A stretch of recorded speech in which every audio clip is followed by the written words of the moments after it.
is to create an energy in the environment. So it's a very wonderful personality. ಮುಂದಿನ ಚಿತ್ರ ಇದು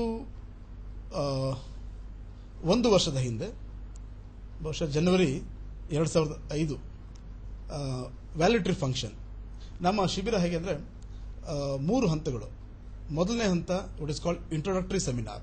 ನಾವೊಂದು ಜಾಹೀರಾತು ಅಥವಾ ಮಾಹಿತಿ ಕೊಟ್ಟು ನಮ್ಮ ಕಾರ್ಯಕ್ರಮದ ಬಗ್ಗೆ ಜನಗಳಿಗೆ ಪರಿಚಯ ಮಾಡೋದಕ್ಕೋಸ್ಕರ ನಾವು ಅವ್ರನ್ನ ಇಂಟ್ರೊಡಕ್ಟರಿ ಸೆಮಿನಾರ್ ಅಥವಾ ಮಾಹಿತಿ ಕಾರ್ಯಾಗಾರ ಅಂತ ಮಾಡ್ತೀವಿ. ಅದ ನಂತರ ವರ್ಕ್ಶಾಪ್ ಅಂದಾಗ ಅಲ್ಲಿ ನಿಜವಾಗ್ಲೂ ನಮ್ಮ ಶಿಬಿರ. 3ನೇ ಹಂತ ವ್ಯಾಲಿಡಿಟರಿ ಫಂಕ್ಷನ್ ಅಥವಾ ಕ್ಲೋಸಿಂಗ್ ಸೆರೆಮನಿ, ಫೈನಲ್ ಸೆರೆಮನಿ. ಈ ಚಿತ್ರದಲ್ಲಿ ವ್ಯಾಲಿಡಿಟರಿ ಫಂಕ್ಷನ್ ಆಫ್ ಬ್ಯಾಚ್ 145 ಆ ದಿನ ಡಾಕ್ಟರ್ ದೇವರಾಜ್ ಅವರು ನಮ್ಮ ಕಾರ್ಯಕ್ರಮಕ್ಕೆ ಮಂಗಳೂರಿನ SDM BVM ಕಾಲೇಜಿನ ಪ್ರಾಂಶುಪಾಲರು ನಮ್ಮ ಜನಮನದಲ್ಲಿ ಕೂಡ ಈ ಹಿಂದೆ ಭಾಗವಹಿಸಿದ್ರು. ನೆಕ್ಸ್ಟ್ ಫೋಟೋಗ್ರಾಫ್ ಅನಂತರಾಮ್ ರಾವ್ ಅವರು ಕೂಡ ನಮ್ಮ ಜನಮನದಲ್ಲಿ ಭಾಗವಹಿಸಿದ್ರು. ಇವರು ಸಹ ನಮ್ಮ ಗೆಸ್ಟ್ ಆಗಿ, ಒಂದು ಚೀಫ್ ಗೆಸ್ಟ್ ಆಗಿ ನಮ್ಮ 2001ನೇ ಇಸ್ವಿಯಲ್ಲಿ ಕಾರ್ಯಕ್ರಮದಲ್ಲಿ ಬಂದಿದ್ರು. ಮುಂದಿನ ಚಿತ್ರ ಇದು ಒಂದು ಬಾಂಬೆನಲ್ಲಿ ತೆಗೆದ ಚಿತ್ರ. ವ್ಯಾಲಿಡಿಟರಿ ಫಂಕ್ಷನ್, ಅದೇ ಲಾಸ್ಟ್ ಕ್ಲೋಸ್ ಸೆರೆಮನಿ ಅಲ್ಲಿ ತೆಗೆದ ಚಿತ್ರ ಇದು. ಆದ್ಮೇಲೆ ಇವರ ಅರುಣ್ ಬಾಂದೋಡ್ಕರ್ ಅವರ ಶ್ರೀಮತಿ ಅವರನ್ನು ನಾವಿಲ್ಲಿ ನೋಡ್ತಾ ಇದ್ದೇವೆ. ಅವರು food and MSc food and nutrition. ಇದು ಇನ್ಫ್ಯಾಕ್ಟ್ ನನ್ನ ಎಲ್ಲ ಕಾರ್ಯಕ್ರಮಗಳಲ್ಲಿ ಸಕ್ರಿಯವಾಗಿ ಭಾಗವಹಿಸಿ ನನಗೆ ಅತ್ಯಂತ ಪ್ರೋತ್ಸಾಹ ಕೊಡ್ತಾ ಇರ್ತಾರೆ. ಈಗ ಈ ಫೋಟೋಗ್ರಾಫ್ ಬಾಂಬೆನಲ್ಲಿ ಒಂದು ಶಿಬಿರದ ಕೊನೆಯ ದಿನ ತೆಗೆದ ಚಿತ್ರ. ಇನ್ನೊಂದು ಚಿತ್ರ ಇರಬೇಕು. ಇದು ನಾನು ಆಗ್ಲೇ ಹೇಳಿದ್ನಲ್ಲ, ಬಾಂಬೆನಲ್ಲಿ ಮೊದಲನೇ ಸಲ ಕಾರ್ಯಕ್ರಮ ಮಾಡಿದಾಗ ಹೆಚ್ಚು ಜನ ಸೇರಿದ್ರು, ಮತ್ತೆ ಒಂದು ಅತ್ಯಂತ ಸಕ್ಸಸ್ಫುಲ್ ಪ್ರೋಗ್ರಾಮ್ ಅನ್ನಲ್ಲ ಆ ಕಾರ್ಯಕ್ರಮದ ಚಿತ್ರ. ಆತ್ಮೀಯರೇ, ಈ ದಿನ ನಾವು ವ್ಯಕ್ತಿತ್ವ ವಿಕಸನದ ಒಂದು ವಿಶೇಷ ಕಾರ್ಯಕ್ರಮವನ್ನು ನಮ್ಮ ಹೊಸ ವರ್ಷದ ಸರಣಿಯ ಮುಂದುವರಿದ ಭಾಗವಾಗಿ ಈಗ ಮತ್ತೆ ಮುಂದಿನ ಪ್ರಶ್ನೆಯನ್ನು ನಾವೀಗ ಎತ್ತಿಕೊಳ್ತಾ ಇದ್ದೇವೆ. ದೀಪಕ್ ರಾಜ್ ಮಂಗಳನಗರ ಅವರು ಕೂಡ ಅದೇ ಪ್ರಶ್ನೆಯನ್ನು ಕೇಳಿದ್ದಾರೆ. ಶ್ರೀಮತಿ ಟ್ರೆಸ್ಸಿ ಪಿಂಟೋ ಶಿಕ್ಷಕಿ ಅತ್ತವರ ಅವರು ಕೂಡ ಅದೇ ಪ್ರಶ್ನೆಯನ್ನು ಕೇಳಿದ್ದಾರೆ. ಮಗುವಿನ ಅಥವಾ ಮಕ್ಕಳ ವ್ಯಕ್ತಿತ್ವ ವಿಕಸನದಲ್ಲಿ ಪಾಲಕರ ಪಾತ್ರ ಏನು ಅಂತ ಕೇಳ್ತಾರೆ. ಅತ್ಯಂತ ಮಹತ್ವವಾದ ಪಾತ್ರ. ಯಾಕಂದ್ರೆ ಮನೆ ಮಕ್ಕಳ ಪಾಠಶಾಲೆ ಅಂತ, ಮತ್ತೆ ಅದರಲ್ಲಿ parents role is very important because they are role model. Children always learn by imitation. ತಂದೆ ತಾಯಿಗಳನ್ನ ನೋಡ್ತಾ ಕಲಿತಾರೆ. ಹಾಗಾಗಿ ಅವರ ಪಾತ್ರ ಅತ್ಯಂತ ಮುಖ್ಯ.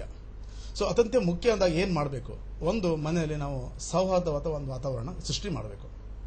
ಈಗ ಗಂಡ ಹೆಂಡತಿಯಲ್ಲಿ ಎಷ್ಟೋ ವಿಷಯಗಳಲ್ಲಿ ಮನಸ್ತಾಪ ಇರ್ಬೋದು, ಅಥವಾ ಯಾವುದೋ ಡಿಫ್ರೆನ್ಸ್ ಒಪಿನಿಯನ್ ಇರ್ಬೋದು. ಅದನ್ನ ಮಕ್ಕಳ ಮುಂದೆ ಮಾತಾಡಬಾರ್ದು, ಅಥವಾ ಅವರಿಗೆ ಗೊತ್ತಿಲ್ಲದಂಗೆ ನಾವು ನಮ್ಮ ಅಂಡರ್ಸ್ಟ್ಯಾಂಡಿಂಗ್ ಮಾಡ್ಕೊಂಡು ಹೋಗಬೇಕು. ಮುಖ್ಯವಾಗಿ ನಾವು ಮನೆಯಲ್ಲಿ ಒಂದು ಒಳ್ಳೆ ವಾತಾವರಣ ಸೃಷ್ಟಿ ಮಾಡಬೇಕು.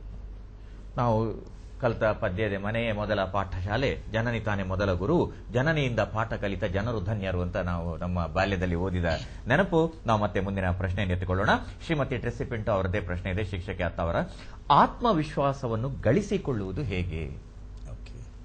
ಅಂದ್ರೆ self confidence, how to develop ಅನ್ನೋ ಪ್ರಶ್ನೆ. First and foremost we should find out where we need self confidence. ಅಂದ್ರೆ ಕೆಲವರು ಹೇಗೆ ಅಂದ್ರೆ, ಈಗ ಒಂದು ವ್ಯಾಪಾರದಲ್ಲಿ ಅವ್ರಿಗೆ ಸಾಕಷ್ಟು ಆತ್ಮವಿಶ್ವಾಸ ಇರುತ್ತೆ. ಯಾವುದೇ ರೀತಿ ಒಂದು ಕಸ್ಟಮರ್ ಬಂದ್ರೆ ವ್ಯಾಪಾರ ಮಾಡಿ ಒಂದು ಶಕ್ತಿ ಇರುತ್ತೆ. ಅದೇ ಒಂದು ವೇದಿಕೆ ಮೇಲೆ ನಿಂತು ಮಾತಾಡಿ ಅಂದಾಗ ಅವ್ರಿಗೆ ವೇದಿಕೆ ಮೇಲೆ ಮಾತಾಡೋಕ್ಕಾಗೋದಿಲ್ಲ. ಅವಾಗ ಅವ್ರು ಹೇಳ್ತಾರೆ ನಾನು ಕಾನ್ಫಿಡೆನ್ಸೇ ಇಲ್ಲ ಅಂತ. ಅಂದ್ರೆ ಅವ್ರಿಗೆ ಕಾನ್ಫಿಡೆನ್ಸ್ ಯಾವುದೋ ಒಂದು ಕ್ಷೇತ್ರದಲ್ಲಿ ಇಲ್ಲ. ಸೊ ಹಾಗಾಗಿ ನಾವು ಸೆಲ್ಫ್ ಕಾನ್ಫಿಡೆನ್ಸ್ ಡೆವಲಪ್ ಮಾಡಬೇಕಾದ್ರೆ ಮೊದಲು we should find out where, ಅಂದ್ರೆ ಎಲ್ಲಿ ಯಾವ ವಿಷಯದಲ್ಲಿ ನಾವು ಸೆಲ್ಫ್ ಕಾನ್ಫಿಡೆನ್ಸ್ ಡೆವಲಪ್ ಮಾಡ್ಕೋಬೇಕು. ಎರಡನೇದು, ಮಾಡ್ಕೋಬೇಕಾದ್ರೆ ಅದರ ಅಗತ್ಯ ಎಷ್ಟಿದೆ. ಒಂದು ಎಷ್ಟೋ ಸಲ ನಾವು ಕೇಳ್ತಾ ಇರ್ತೀವಿ, ಅಯ್ಯೋ ನನಗೆ ವೇದಿಕೆ ಮೇಲೆ ನಿಂತ್ಕೊಳ್ಳೋಕೆ ಆಗೋದೇ ಇಲ್ಲ, ಬಹಳ ಭಯ ಆಗುತ್ತೆ, ಸ್ಪೀಚ್ ಮಾಡೋಕ್ಕೆ ಆಗಲ್ಲ. ಅವ್ರು ಹೇಳ್ತಾನೆ ದಿನ ಕಳೀತಾರೆ ಹೊರತು ಯಾವುದೇ ರೀತಿ ಪ್ರಯತ್ನ ಮಾಡಲ್ಲ. ಅದಕ್ಕೆ ಕಾರಣ ಅದರ ಅಗತ್ಯ ಅವ್ರಿಗೆ ಇರೋದಿಲ್ಲ. ಅಂದರೆ ಅದರ ಅಗತ್ಯ ಇದ್ದಾಗ ಮಾತ್ರ ನಾವು ಮಾಡೋಕ್ಕೆ ಸಾಧ್ಯ. So we have to find out the need. First we have to find where, second we have to find the need. ಅದ್ರ ಅಗತ್ಯ ಇದೆಯಾ ಅಂತ. ಈ ಎರಡು ಪ್ರಶ್ನೆಗೆ ಉತ್ತರ ಸಿಕ್ಕಿದಾಗ ಮುಂದಿನ ಸ್ಟೇಜ್ ಅಂದಾಗ ಈಗ ಒಂದು ಉದಾಹರಣೆಗೆ ಭಾಷಣ ಮಾಡುವ ಕಲೆ. ಎಷ್ಟೋ ಜನ ಹೇಳ್ತಾರೆ ಭಾಷಣ ಮಾಡುವ ಕಲೆ ರಕ್ತಗತವೇ, ಅವರು ನಿಜವಾಗ್ಲೂ ಬಂದಿರ್ತಾರೆ ಅಂತ. ಈಗ ಪಂಡಿತ್ ನೆಹರು, ಜವಾಹರ್ಲಾಲ್ ನೆಹರು ಅವರು ಶಾಲೆಯಲ್ಲಿದ್ದಾಗ ಎಲೋಕೇಶನ್ ಕಾಂಪಿಟೇಷನ್ ಯಾವುದಕ್ಕೂ ಹೆಸರು ಕೊಡ್ತಾ ಇರಲಿಲ್ಲಂತೆ. ಅವತ್ತಿದ್ದಾಗ ಶಾಲೆಗೆ ಹೋಗ್ತಿರ್ಲಂತೆ. ಕಾರಣ ಆ ವೇದಿಕೆ ಮೇಲೆ ಮಾತಾಡುವಂಥ ಭಯ. ಬಟ್ ಅದಾದ ನಂತರ ಅವರೀಗ one of the big leader we remember. ಹಾಗೆ ಸಾಕಷ್ಟು ಜನ ಭಾಷಣ ಕಲ್ತಿದ್ದಾರೆ. ಅಂದ್ರೆ ಈ ಆತ್ಮವಿಶ್ವಾಸ ಮೂಡಿಸಬೇಕಾದ್ರೆ ನಮಗೆ ಯಾವ ವಿಷಯದಲ್ಲಿ ಇರೋದು ಮುಖ್ಯವಾಗುತ್ತೆ, ಅದ ನಂತರ ಅದರ ಅಗತ್ಯ ಎಷ್ಟು ಮುಖ್ಯ ನಮಗೆ ಅಂದಾಗ ನಾವು ಖಂಡಿತವಾಗಿ ತಾನಾಗಿ ದಾರಿ ಸಿಗ್ತಾ ಹೋಗುತ್ತೆ. ಹಿಂದೆ ಬರೋಣ. ಮಂಜುಳಾ ಅವರ ಪ್ರಶ್ನೆ ಇದೆ. ಯುವ ಜನರಲ್ಲಿ ಆತ್ಮಹತ್ಯೆ ಪ್ರವೃತ್ತಿ ಜಾಸ್ತಿ ಆಗ್ತಾ ಇದೆ. ಇದನ್ನು ಹೇಗೆ ತಡೆಗಟ್ಟಬಹುದು, ಹೇಗೆ ಅವರಲ್ಲಿ ಆ ಒಂದು ಭಾವನೆಯಿಂದ ದೂರ ಸರಿಸಬಹುದು ಅವರನ್ನು ಅಂತ ಒಂದು ಕಳಕಳಿ ಇದೆ. ಇದಕ್ಕೆ ಮೂಲ ಕಾರಣ ಏನು ಅಂತಂದ್ರೆ, ಯುವ ಜನಾಂಗದಲ್ಲಿ ಆತ್ಮಹತ್ಯೆ ಪ್ರವೃತ್ತಿಯಿಂದ ಮೂಲ ಕಾರಣ ಮೊದಲು ಹೇಳ್ತಾ ಇದ್ದೆ, ಯುವ ಜನಾಂಗಕ್ಕೆ ಮಾರ್ಗದರ್ಶನ ಸರಿಯಾಗಿಲ್ಲ, ಸರಿಯಾದ ಮಾರ್ಗದರ್ಶನ ಇಲ್ಲ. ಎರಡನೇದು ಕಾಂಪಿಟೇಷನ್ ಅಂದಾಗ ಇನ್ನೂ ಜಾಸ್ತಿ ಸ್ಕೋರ್ ಮಾಡಬೇಕು, ಅವ್ರಿಗಿಂತ ಹೆಚ್ಚಿಗೆ ಮಾಡಬೇಕು ಅಂತ. ಅದು ನಿಜ, ಕಾಂಪಿಟೇಟಿವ್ ಮೈಂಡ್ ಇರಲೇಬೇಕು. ಅದಕ್ಕಿಂತ ಮುಖ್ಯವಾಗಿ ಏನಾಗಿದೆ, ಈಗ ತಂದೆ ತಾಯಿಗಳು ನನ್ನ ಮಗ ಇಂಜಿನಿಯರ್ ಆಗಬೇಕು, ಡಾಕ್ಟರ್ ಆಗಬೇಕು, ಅಥವಾ ಇನ್ಯಾವುದೋ ಒಂದು ವೃತ್ತಿ ಮಾಡಬೇಕು ಅನ್ನೋ ಆಸೆ ಇಟ್ಕೊಂಡಿರ್ತಾರೆ. ಈ ಆಸೆನ ಅವ್ರ ಮೇಲೆ ಪ್ರೆಷರ್ ಆಗ್ತಾ ಹೋಗ್ತಾರೆ, ಈ ಪಿಯರ್ ಪ್ರೆಷರ್. ಈಗ ನಾವೇನ್ ಮಾಡಬೇಕು ಪಾಲಕರಾಗಿ, ನಿಜವಾಗ್ಲೂ ನಮ್ಗೆ ಸಾಕಷ್ಟು ಆಸೆಗಳಿದೆ, ಅದ್ರ ಜೊತೆಗೆ ಆ ಕ್ಷೇತ್ರದಲ್ಲಿ ಅವರಿಗೆ ಆಸಕ್ತಿ ಬರುವಂತೆ ಮಾಡಿ ನಂತರ ನಮ್ಮ ಆಸೆಗಳನ್ನ ಪೂರೈಸುವಂತ ಮಾಡಬೇಕು. ಈಗ ಆಸಕ್ತಿ ಬರುವಾಗ ನಾವು ಅವರಿರೋಂಥ ಕಲೆ, ಯಾವ ಕ್ಷೇತ್ರದಲ್ಲಿ ಅವರಿಗೆ ಆಸಕ್ತಿ ಇದೆ ಅದ್ರ ಬಗ್ಗೆ ನಾವು ಬೆಳೆಸ್ತಾ ಹೋಗಬೇಕು. So when you try to pressure them for what they not interested in, naturally ಆ ಪ್ರೆಷರ್ ಹೆಚ್ಚಾಗ್ತಾ ಹೋಗುತ್ತೆ. ಆ ಪ್ರೆಷರ್ ಹೆಚ್ಚಾದಾಗ ಈ ಆತ್ಮಹತ್ಯೆ ಪ್ರವೃತ್ತಿ ಮತ್ತೆ ಈ ರೀತಿ ಭಾವನೆಗಳು. ಅದಕ್ಕಿಂತ ಇನ್ನೊಂದು ಮುಖ್ಯ, ನಾನು ಆಗಲೇ ಹೇಳ್ತಾ ಬರ್ತಾ ಇದ್ದೆ, ಶಾಲೆಗಳಲ್ಲಿ, ಕಾಲೇಜ್ಗಳಲ್ಲಿ ಅಥವಾ ನಮ್ಮ ಶಿಕ್ಷಣ ಪದ್ಧತಿಯಲ್ಲೇ ಜೀವನದಲ್ಲಿ ಹೇಗಿರಬೇಕು ಅನ್ನೋ ಒಂದು ಎಲ್ಲೂ ಹೇಳ್ಕೊಡ್ತಾ ಇಲ್ಲ. ಇದನ್ನು ನಾವು ಮನೇಲಿ ಮಾಡಬೇಕು. ಮನೇಲಿ ಹೇಗೆ ಮಾಡಬೇಕು, ನಾವು ನಮ್ಮ ಮಕ್ಕಳ ಜೊತೆ ಸಮಯ ಕಳಿಬೇಕು. ಅಂದರೆ ಪಾಲಕರು ಮಕ್ಕಳ ಹತ್ರ ಸಮಯ ಕಳೆದಾಗ ಖಂಡಿತವಾಗಿಯೂ, because your children need your time than your money and comforts. ನನ್ನ ಮಗನಿಗೆ ಎಲ್ಲ ಕೊಟ್ಟಿದ್ದೀನಿ, ಮೋಟರ್ ಬೈಕ್ ಕೊಟ್ಟಿದ್ದೀನಿ, ಮೊಬೈಲ್ ಕೊಡಿಸಿದ್ದೀನಿ, ಅವ್ನಿಗೆ ಒಳ್ಳೆಯ ಒಂದು ಕಾಲೇಜಲ್ಲಿ ಸೇರಿಸಿದ್ದೀನಿ, ಟ್ಯೂಷನ್ ಕ್ಲಾಸ್ ಹಾಕಿದ್ದೀನಿ, ತಿಂಗಳಿಗೆ ಅವ್ರಿಗೆ ಬೇಕಾದಷ್ಟು ಹಣ ಕೊಡ್ತೀವಿ, ಇನ್ನೇನು ಬೇಕು ಅಂತ ಪ್ರಶ್ನೆ ಕೇಳೋ ಅನೇಕ ಪೇರೆಂಟ್ಸ್ ಇದ್ದಾರೆ. ಬಟ್ ನಿಮ್ಗೆ ಎಲ್ಲದಕ್ಕಿಂತ ಮುಖ್ಯವಾಗಿ ಅವರಿಗೆ ನಿಮ್ಮ ಸಮಯ, ಆ ಸಮಯ ಕೊಟ್ಟಾಗ ಖಂಡಿತವಾಗಿ ಅವರ ಆಸಕ್ತಿಗಳು ತಿಳ್ಕೋಬಹುದು. ಹಾಗೆ ನೀವು ಅವ್ರನ್ನ ಯಾವ ರೀತಿಯಲ್ಲಿ ಹೋಗ್ಬೋದು, ಯಾವ ರೀತಿ ನಾವು ಡೈರೆಕ್ಟ್ ಮಾಡ್ಬೋದು ಅಂತ ಮಾಡ್ಕೊಂಡು ಹೋಗ್ಬೋದು. ಯು ರಾಮರಾವ್ ಅವರು ಸೀನಿಯರ್ ಮ್ಯಾನೇಜರ್ ಕರ್ನಾಟಕ ಬ್ಯಾಂಕಿಂದ ಇಲ್ಲೇ ಇದ್ದಾರೆ, ನಮ್ಮ ವಿಶೇಷ ಕಾರ್ಯಕ್ರಮಕ್ಕೆ ಬಂದಿದ್ದಾರೆ ಇವತ್ತು.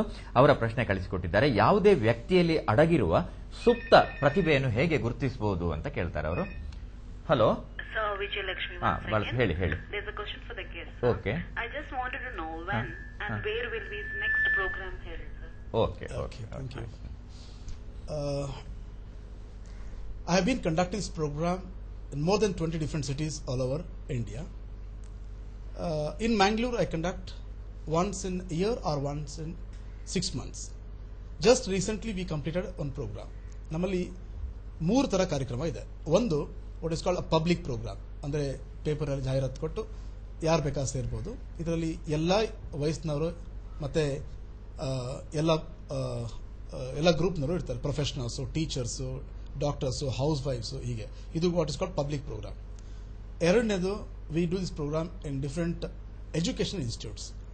ಲಾಸ್ಟ್ ಟೈಮ್ ನಾನು ಬಂದಾಗ ಡಾಕ್ಟರ್ ದೇವರಾಜ್ ಅವರು ಅವರ ಸಂಸ್ಥೆ SDM BBM ಕಾಲೇಜಲ್ಲಿ ಕಾರ್ಯಕ್ರಮ ಮಾಡಿದೆ.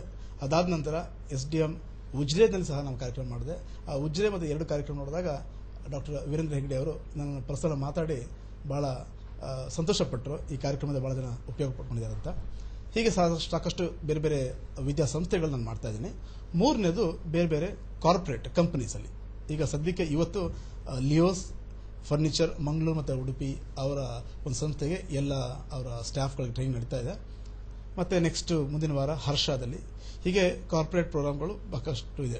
ಈಗ ನಿಮ್ಮ ಪ್ರಶ್ನೆಗೆ ಉತ್ತರ ಅಂದರೆ, ಬಹುಶಃ ನನ್ನ ಮುಂದಿನ ಟ್ರೈನಿಂಗ್ ಒಂದು 4-5 ತಿಂಗಳಾಗ್ಬೋದು. ನೋಡೋಣ, there'll be advertisement in the paper. ನಾವು ರಾಮರಾವ್ ಅವರ ಪ್ರಶ್ನೆಗೆ ಹಿಂದೆ ಬರ್ತಾ ಇದ್ದೇವೆ. ಯಾವುದೇ ವ್ಯಕ್ತಿಯಲ್ಲಿ ಅಡಗಿರುವ ಸುಪ್ತ ಪ್ರತಿಭೆಯನ್ನು ಹೇಗೆ ಗುರುತಿಸಬಹುದು ಅಂತ ಕೇಳ್ತಾರೆ. ಇದಕ್ಕೆ ಡೈರೆಕ್ಟ್ ಅಥವಾ ನೇರವಾಗಿ ಪ್ರಶ್ನೆ ಉತ್ತರ ಕೊಡೋದಕ್ಕಿಂತ ನಾನು ಯಾವ ರೀತಿಯಲ್ಲಿ ಅನೇಕ ಜನರಲ್ಲಿ ಸುಪ್ತ ಪ್ರತಿಭೆಗಳನ್ನು ನೋಡಿದೆ ಅಂತ ಹೇಳ್ತೀನಿ. ನಮ್ಮ ಈ ಪರ್ಸನಲ್ ಡೆವಲಪ್ಮೆಂಟ್ ಕ್ಲಾಸ್, ನಮ್ಮ ಕಾರ್ಯಕ್ರಮಕ್ಕೆ ಬಂದಾಗ ಇದರಲ್ಲಿ ಒಂದು 8-10 ಡಿಫರೆಂಟ್ ಸಬ್ಜೆಕ್ಟ್ಸ್ ಇದೆ. Goal setting, time management, memory management, building positive attitude, communication